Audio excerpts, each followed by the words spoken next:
네, 안녕하세요. 시각처 세포유전자 치료제과 백정희입니다. 품질 심사 맡고 있고요. 오늘 세포치료제 품질관리 시험 업무 설정 가이드라인 개정안에 대해서 이제 잠깐 소개해 드리려고 왔습니다.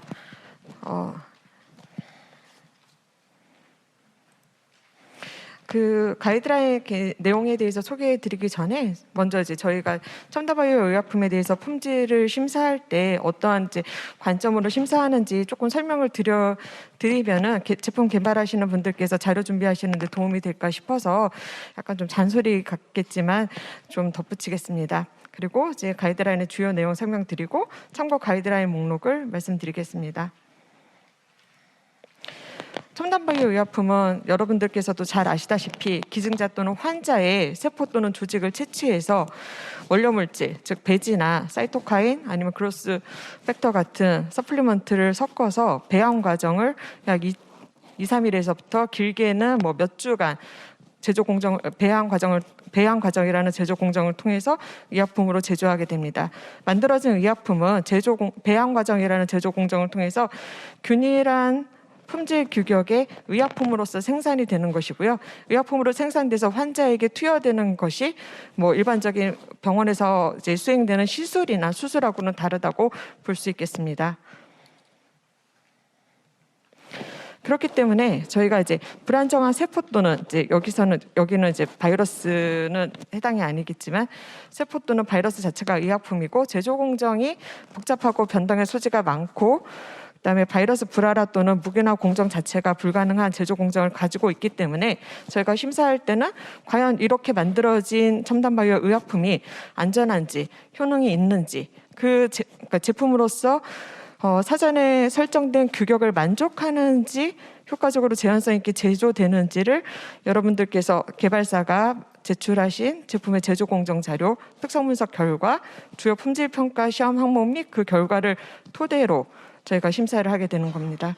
안정성 시험 결과를 토대로 설정된 유효 기간이 적절한지, 제품의 형태나 조성, 투여 방법과 포장 기구나 이런 것들이 환자한테 투여되기도 적절한지도 역시 여러분들께서 CMC 자료로 제출을 하시게 되는 것이고요. 아까 잠깐 이제 비임상 자료에서도 설명에서도 나왔겠지만 비임상 시험 결과랑 비임상 시험 시 사용했던 비임상 시험용 의약품과의 비교 동등성 자료까지도 저희가 이제 품질 심사할 때 검토를 하게 되는 겁니다. 근데 가장 중요한 것은 이렇게 만들어진 의약품이 적절한 규격을 가지고 있는지를 보게 되는 건데요. 잠시만요. 의약품의 규격이라는 것은 결국 확립된 제조 공정으로 만들어진 의약품이 안전한지 유효한지를 이제 만들어지는 제품의 사양이라고 볼 수 있겠습니다.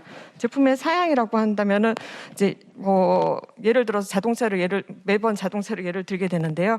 이게 뭐 4인용 자동차인지 2인용 자동차인지 가솔린인지 전기 자동차인지에 따라서 달라질 거고 연비가 얼마인지 이제 제품의 사양이 있는데 그걸 만족시키지 못하는 제품은 이제 출고가 되거나 출시가 되어서는 안 되겠죠.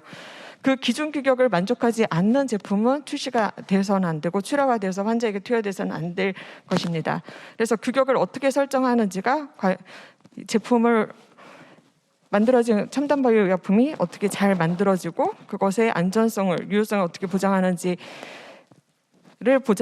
안전성과 유효성을 어떻게 보장하는지를 나타내는 것이기 때문에 품질 관리를 기준 규격을 어떻게 설정하는지가 바로 첨단바이오 의약품 품목허가 심사 규정 안에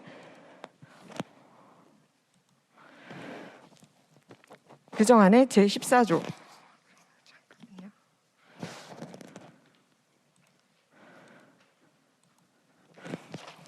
14조 제4호 가목부터 이제 설명이 되어 있습니다. 첨단바이오 의약품은 다른 의약품과는 다르게 그 제조 공정이 뭐 소규모로 제조된다든지 환자 특이적으로 제조된다든지 하는 특수성을 가지고 있기 때문에 그러한 사항을 고려하여서 일반 사항으로서 3가지 그 고려해야 될 사항을 반영해가지고 규정에 제시되어 있고요. 뭐 예를 들어서 자가세포 치료제처럼 이제 연속된 공정으로 제조될 경우에는 원료의약품의 설정 없이 완제의약품 규격으로 가름할 수 있다든지 각 시험 항목의 설정이 필요하지 않다고 인정되는 경우에는 원료나 별교 각각에서 일부 시험 항목만 설정할 수 있다든지 원래는 이제 완제의약품의 시험일 경우에는 완제품으로 시험을 하는 게 충진까지 완료된 완제품으로 시험을 수행하는 게 타당하지만 제조 규모나 공정 소요 시간, 사용 기간 등을 고려하여서 검체 채취 단계나 검체량 등을 조정할 수도 있다라고 이 고시에도 규정에도 안내가 되어 있습니다. 그리고 14조 4호 남목에는 원료의약품, 즉 별규의 기준 및 시험 방법 작성 요령이라고 되어 있어서 별규에 들어가야 되는 시험 항목들을 제시하고 있고요.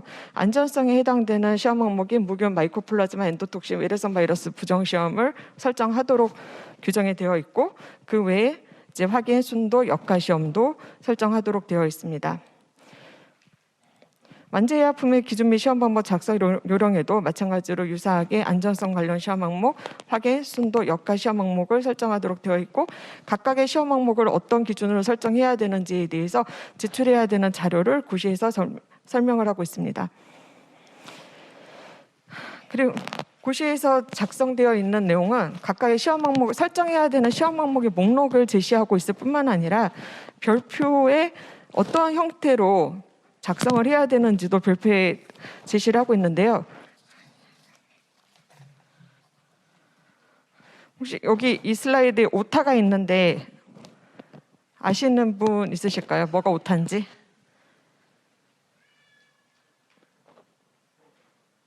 네, 여기 별표 4입니다. 별표 5가 아니라 다 수정해 놔주세요. 네, 별표 4고요. 이제 오타를 아신 분들은 좀 많이 보셨던 분인 것 같아요. 네, 이 작성 양식에 따라 가지고 이제 임상시험용 의약품 이제 임상 승인 신청 시 이제 별규나 기시를 작성하시거나 품목 허가 신청 시 별규랑 기시를 작성해서 내시면 되겠습니다. 하지만 규정에서는 아까 처음에 최경숙 연구원님께서 발표하셨다시피 굉장히 간략하게 설정되는 항목에 대해서만 설정이 되어 이야기가 되어 있지 각각의 시험 항목을 어떻게 시험을 해야 되는지에 대해서는 설명이 안 되어 있습니다. 그래서 저희가 이 세포치료제 품질관리 시험 항목 설정 가이드라인이라는 것을 2014년도에 최초로 제정을 했고요. 2019년도에 첨단 제상 바이오법 제정에 맞춰서 한번 개정을 했었고 올해 2023년도에 그간에 이제 소규모 맞춤형으로 제조된 세포 치료제 특이사항을 좀 더 반영해가지고 이제 제정안을 이제 올해 3월, 4월달에 거쳐가지고 이제 협회 등을 통해 가지고 의견 조회를 실시를 했었습니다. 요 가이드라인의 제정안에서는 이제 무균 시험, 마이코플라즈마 부정 시험, 외래성 바이러스 부정 시험 등에 대해 가지고 조금 더 이제 그간의 이제 심사 경험이라든지 그다음에 연구 사업을 통해서 확인된 내용 등을 반영하여서 조금 더 이제 검체의 양을 조금 더 스케일 다운할 수 있는 방법. 그다음에 신속검출법을 사용했을 경우에 제출하셔야 되는 자료의 범위 등을 조금 더 상세히 제시하고자 하였습니다. 네, 성상시험 같은 경우에는 일반적으로 이제 뭐 미황색의 액체 이렇게 쓰시는 거는 있는데요. 성상시험 같은 경우는 이제 약물이 충전된 측정 용기를 포함해가지고 성상 형태를 이제 작성하시라라고 본 가이드라인에서 제시를 하고 있고요. 그 다음에 무균 시험 같은 경우에는 이제 제가 이제 아직 이제 개정안이 이제 공표가 되기 전이기 때문에 이제 2019년도 버전으로 이제 보여드리긴 할 건데요. 무균 시험 같은 경우에는 본 개정안에서는 이제 배양 기반 신속 검출법, 많이들 알고 계시는 셀시우스나 박테올랏을 사용해서 출하 시험을 하시고자 했을 때 제출하셔야 되는 밸리데이션 자료의 요건이라든지 그다음에 한 환자에게 투여되는 맞춤형 세포 치료제 또는 세포 기반 유전자 치료제일 경우에 사용할 수 있는 검체의 최소량을 좀 가이드라인에 좀 제시를 하고는 있습니다. 최종 가이드라인 최종본은 이제 나중에 이제 공포되면은 이제 홈페이지에서 찾아보실 수가 있고요. 이제 중요한 것은 무균 시험 같은 경우에는 해당 검체로 시험했을 때 무균성이 확인이 되었다고 하더라도 환자에게 투여되는 물질 자체가 무균성을 확보된 건 아니기 때문에 이 무균 시험에 적합한 결과가 나왔다고 해서 다른 것들도 다 무균이다라고는 보장할 수 없다라는 점. 그래서 공정관리, 무균 공정 밸리데이션이나 이런 것들도 다 종합적으로 판단해서 무균성을 관리하셔야 된다라는 거 다시 한번 말씀드리고 싶습니다. 그리고 마이코플라즈마 부정 시험도 이게 이제 공정서 방법으로 좀 해주십사라고 저희가 계속 요구를 말씀을 드리고 있는데요. 이제 28일이나 걸리는 시험이고 그다음에 하기도 어렵고 그래서 많이들 이제 qPCR 방법으로 시험을 하시려고 하시는데요. 이게 밸리데이션 된 핵상 증폭 시험법 qPCR법으로 시험하실 경우에는 이제 저희가 가지고 있는 2015년도 가이드라인에 따라 가지고 이제 검출 한계, 완건성, 그다음 특이성 자료를 제출하시면은 출하 시험법으로 설정이 가능하십니다. 근데 qPCR법으로 마이코플라즈마 부정 시험 검출 시험을 설정하실 경우에 저희가 가장 염두에 두고 심사하는 방법은 이겁니다. 세포치료제 검체 내에 마이코플라즈마 잔류해서 오염되어 있는데도 불구하고 이제 PCR을 하기 위해서 DNA 프랩 과정을 거치게 되는데 DNA 프랩 과정 중에서 마이코플라즈마 DNA가 이제 손실이 되어서 위음성 결과가 나오지는 않을까라는 부분을 가장 염두에 두고 있거든요. 이건 이제 잎에서도 마찬가지로 염려하는 부분이어가지고요. 추출 대조군을 설정해서 시험을 하시고 밸리데이션을 하신다면은 시험법에 대한 신뢰성이 더 확보가 되기 때문에 이런 부분을 이제 염두에 두시고 시험법을 개발을 하신다면은 저희가 충분히 출하 시험으로 설정이 가능하리라고 판단이 됩니다. 그리고 이제 배양법하고의 비교 동등성은 거의 대부분의 이제 qPCR 제조 회사에서 거의 배양법과의 비교 동등성 자료를 저희 쪽으로 직접 제공을 하고 있기 때문에 이 부분에 대해서는 이제 걱정 안 하셔도 될 것 같습니다. 엔도톡신 시험 같은 경우에는 뭐 이거는 뭐 10분도 안 걸리고 간단하게 시험하는 시험이어가지고 걱정을 저희가 뭐 심사하면서 이제 문제가 됐던 경우는 많이 없었는데요. 근데 중요한 거는 최대 유효 희석 배수를 위한 시험 같은 경우에는 조금 신경 써서 자료를 만들어서 제출하셔야 된다는 거 말씀드리고 싶고, 그다음에 이제 투여 용량 같은 경우가 이제 자가 면역세포 치료제 같은 경우는 투여하게 되는 볼륨이 굉장히 많기 때문에 기준이 좀 타이트하게 잡혀져야 됩니다. 그런 부분들 이제 약점 같은 거 보시고 투여 용량, 체중 이런 거 고려하셔서 기준을 설정하셨으면 좋겠습니다. 위례성 바이러스 부정 시험 같은 경우도 이제 여러 개발사들께서 굉장히 고민 많으시고 하기 힘들어하시는 시험인 걸로 알고 있는데요. 네, 요것도 이게 위례성 바이러스 부정 시험이라고 하면은 이제 알려지지 않은 언론 바이러스를 검출하기 위한 시험이라고 생각을 하셔야 되고요. 주로 바이러스가 이제 오염될 가능성은 제조 공정 중 사용되는 원료 시약 또는 물질로부터 기인하기도 하지만 작업자, 제조 공정 그 자체, 제조소로부터 오염될 수 있는 가능성도 존재하고 있기 때문에 저희가 외래성 바이러스 부정 시험을 모든 세포치료 처음에 말씀드렸다시피 이 세포치료제 제조 공정에서는 바이러스 불활화 공정이나 여과 공정 이제 바이러스 이넥티베이션 공정이 있을 수가 없습니다. 그렇기 때문에 바이러스 부정 시험을 이제 삭제하거나 없애는 게 현실적으로 좀 곤란하고요. 대신 바이러스 적정 규모보다 이제 자가유래 세포 치료제라든지 지속적으로 이 제조소에서 만들어진 제품이 외래성 바이러스가 안 나왔다라는 이력 자료가 있다고 한다면은 그 이후부터는 외래성 바이러스 부정 시험을 미설정할 수 있지 않을까라고 저희가 판단을 해가지고 해당 내용에서 외래성 바이러스 부정 시험을 미설정할 수 있는 구체적인 사례라고 해야 되나 그 사안들을 좀 가이드라인에다 조금 더 상세히 담아놨습니다. 그래서 한 번 더 확인해 보시면 될 것 같고요. 총세포수 시험이나 총세포 생존율 시험에 대해서는 뭐 트리판블루로 이제 헤마토사이토미터 가지고 카운팅하는 방법 외에도 이제 핵을 염색해가지고 자동 세포 계수기로 시험하는 방법도 보험 가이드라인에 추가하였고요.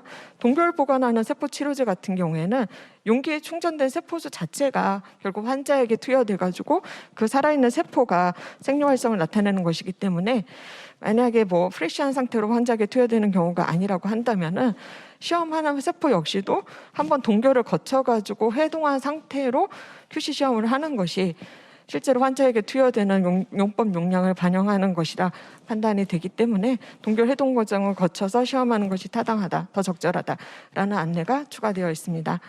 제품의 형태가 만약에 다른 세포가 아니라 올가노이드나 뭐 스피어 형태라고 한다면은 세포 집합체 자체의 수라든지 하나의 집합체에 존재하는 세포의 수도 지금 기준격으로 관리해야 될 필요성도 본 가이드라인에 개정안에 담겨져 있습니다.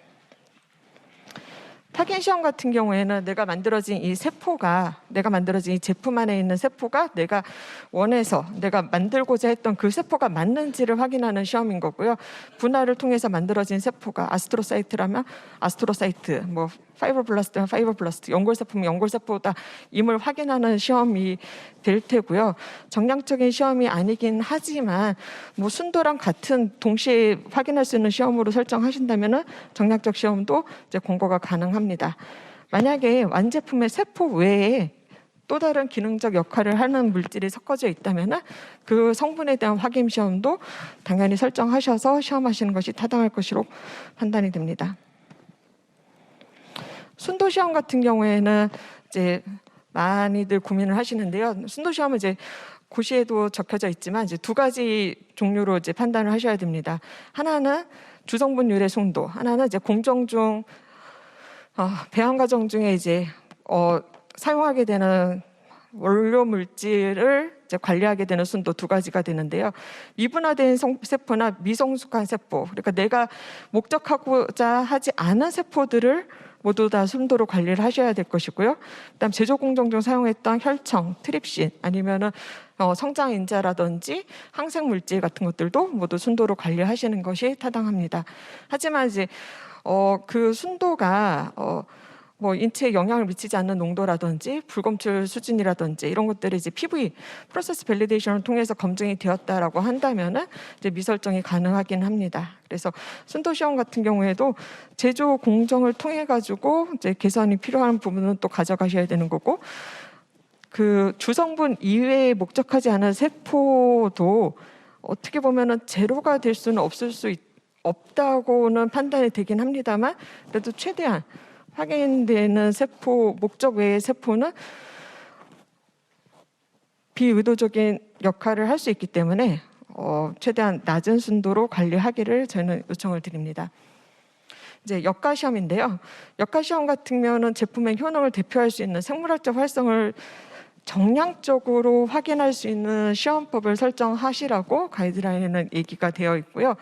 이거 같은 경우는 사실 제가 제품을 개발하면서 초기에 설정한 역가랑 실제로 임상에서 환자한테 투여했을 때 확인되는 역가가 그 치료 효과가 다를 수 있다라는 걸 염두에 두시고 초기 개발 단계에서는 다수의 여러 종류의 지표를 설정해서 치료 기전에 대해서 종합적인 검토가 가능하도록 설정하시는 것이 이제 저희는 이제 가이드라인에서도 권고하고 있고 이제 저희가 상담 드리면서도 말씀을 드리고 있습니다. 이제 한두 가지 역가보다는 다수의 역가를 설정해가지고 정략적으로 판단하시면서 일단 뭐 사전 질의 받은 데서도 답변을 드리겠지만 그게 이제 비교 동등성을 평가할 때도 유리한 전략으로 작용이 될 수 있습니다. 그래서 임상 결과와도 의미 있게 연관이 될 수 있도록 역가를 설정하시라고 본 가이드라인에도 제시하고 있습니다. 그럼 제제학적 시험인데요. 그 대부분의 저희 세포치료제 같은 경우는 주사제형으로 개발이 되고 있습니다. 따라서 주사제형으로 수행을 해야 되는 불용성 이물 시험, 주사제 실용량 시험, 불용성 미립자 시험 등등이 있는데요. 사실 세포 자체가 불용성 미립자 시험이나 불용성 이물 시험을 수행하기는 적절하지 않습니다. 그렇다고 해서 이게 없이 환자에게 투여돼서 생길 수 있는 리스크는 이제 저희가 배제할 수 없기 때문에 이거에 대한 보완 조치로서 첨가제, 그러니까 희석제에 대해서 불용성 이물 또는 불용성 미립자 시험을 설정하는 것이 필요할 것 같고요. 실용량 시험 같은 경우에도 만약에 환자에게 투여되는 용량이 확보가 된다면 IPC 등을 통해서 그 완제품 규격에서 실용량 시험 같은 경우에는 저희가 미설정하더라도 이제 승인은 가능하도록 심사를 하고 있습니다. 참고해 주셨으면 되겠습니다. 참고 가이드라인 목록인데요. 아까 그 최경수 연구원님께서 설명을 해주셨기 때문에 이 부분은 이제 그냥 가이드라인 보시면 되고, 저희가 이제 뭐 잘 아시다시피 FDA나 USP 가이드라인도 지금 여기 의약품 안전나라 홈페이지 뭐 들어가 보셨으면 아시겠지만 여기 보면 이제 번역문도 있거든요. 우리나라 말로 번역된 것들도 다 있으니까 한 번씩 참고해서 보시면 도움이 될 것 같습니다. 네, 이상입니다. 감사합니다.